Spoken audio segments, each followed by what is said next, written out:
Good morning po. Tayo po'y mag-aral ng salita ng Diyos. 1 Thessalonians chapter 5 verses 8 and 9. Ngunit dahil tayo'y nasa panig ng araw, dapat maging malinaw ang ating pag-iisip. Isuot natin ang baluti ng pananampalataya at pag-ibig. At isuot ang helmet ng pag-asa sa pagliligtas na gagawin sa atin ng Diyos. Hindi tayo pinili ng Diyos upang parusahan, kundi upang iligtas sa pamamagitan ng ating Panginoong Hesukristo. True Christians in the last days, isa po sa mga katanungan ko noon, nung bago pa lamang ako nakakilala sa Panginoon, bakit hindi na lang i-announce ni Lord yung kanyang pagparitong muli? Bakit ito'y mananatiling lihim or hindi natin alam ano po? At malinaw naman po sa Biblia, kung nabasa nyo na po yung sinasabi sa 1 Thessalonians chapter 4 verse 2, sapagkat alam na ninyo na ang pagdating ng araw ng Panginoon ay tulad ng pagdating ng magnanakaw sa gabi. So walang nakakaalam nun, ano po.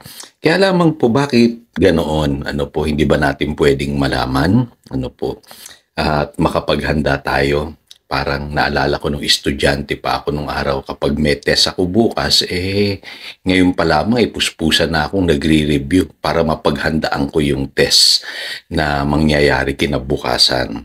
So hindi po ganun ang sitwasyon, ano po. Talagang walang nakakaalam po ng oras, ng araw na pagparito ng ating Panginoong Hesukristo. So ang dahilan po ay dahil gusto ng Lord makita at mapatunayan kung sino yung talagang tunay na mga Kristiyano. Kaya kung magbabasa po kayo ng Biblia, makikita po ninyo na marami po talaga na sa huling araw po akala nila sila po yung mga totoong mananampalataya pero hindi pala. So unang-unang dahilan po makikita po ninyo nire-require ng Diyos ang faithfulness. Ano po?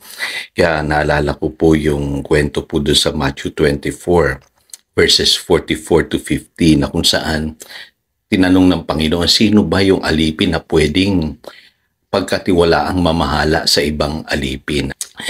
Kasi alam nyo po, yung faithfulness, napakahalaga po niyan Dito sa kwentong ito, makikita nyo po yung sabi dyan na masamang alipin, kapag wala yung kanyang Panginoon, ang gagawin niya ay maglalasing at bubugbugin yung ibang alipin.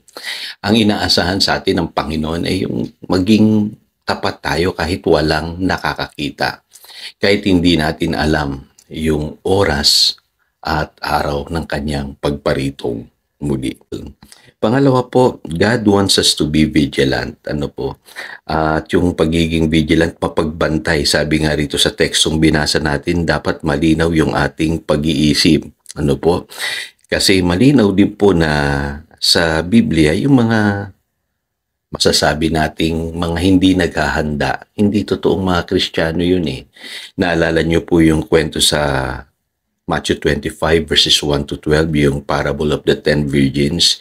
Yung 5 po doon handa, pero yung 5, hindi, kinapos yung kanilang daladalang langis. Kaya bumili pa sila. Ang nangyari po, dumating yung lalaking ikakasal. Biglaan. So, hindi sila napapasok doon sa pintuan. Kaya parang ganun din po, sa Christian life, dapat lagi tayong vigilant, nagbabantay, at mahalaga po yun, hindi natin alam talaga kung kailan ang pagparitong muli ng Panginoong Hesukristo. So, pangatlong katotohanan po, sa huling araw po magkakaroon talaga ng shortage ng faith, hope, and love. Kaya sabi po rito, isuot natin ang baluti ng pananampalataya at pag-ibig at isuot ang helmet ng pag-asa. Sabi po sa 1 Thessalonians chapter 5 verses 8 and 9. Kasi sabi po sa Luke chapter 18 verse 8, ngunit sa pagbabalik ng anak ng tao, may makikita pa kaya siyang mga taong sumasampalataya sa kanya.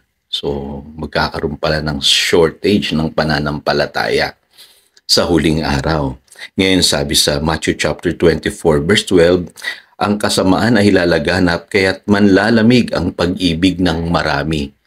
Magkakaroon din ng shortage ng pag-ibig. At ang sabi naman po sa Titus chapter 2 verses 12 to 13, Mahalaga po yung pag-asa. Ito yung ating dapat taglay-taglay sa huling araw. Kasi kung hindi po, ang sabi ng Biblia, hindi natin tatalikuran yung makamundong pamumuhay at damdaming makalaman. Kung may pag-asa po tayo, mamumuhay tayo ng may pagpipigil sa sarili, matuwid at karapat-dapat sa Diyos. So hindi po aksidente, na sa 1 Corinthians 13:13 sabi, ang tatlong ito ay mananatili, yung faith, hope, and love. Kaya dapat tayong mga Kristiyano sa huling araw, taglay-taglay po natin yung faith, hope, and love.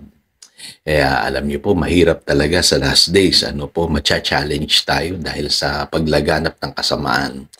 At higit sa lahat, iiral na yun pong tinatawag na takot, pangamba, at at the same time, mangyayari din na maraming mga Kristiyano ang tatalikod sa Diyos. Kaya dapat po tayong mga mananampalatayang totoo, manatili po tayo tapat sa ating Panginoon. Tayo po'y manalangin. Salamat po, Lord, naintindihan namin ngayon kung bakit hindi namin alam ang oras, ang araw ng iyong pagparitong muli. Dahil alam po namin, inaasahan mo pala na kaming mga totoong Kristiyano ay manatiling tapat, mapagbantay, at laging taglay-taglay yung pag-ibig, pananampalataya, at pag-asa sa aming puso. Salamat, Panginoon, turuan mo kami na maging tapat hanggang sa iyong pagparitong muli. Yan pong aming panalangin. In Jesus' name we pray. Amen. Again, ito si Pastor Jojo nagpapaalala upang daluyan tayo ng pagpapala, manatili tayo sa kanyang salita. Good morning.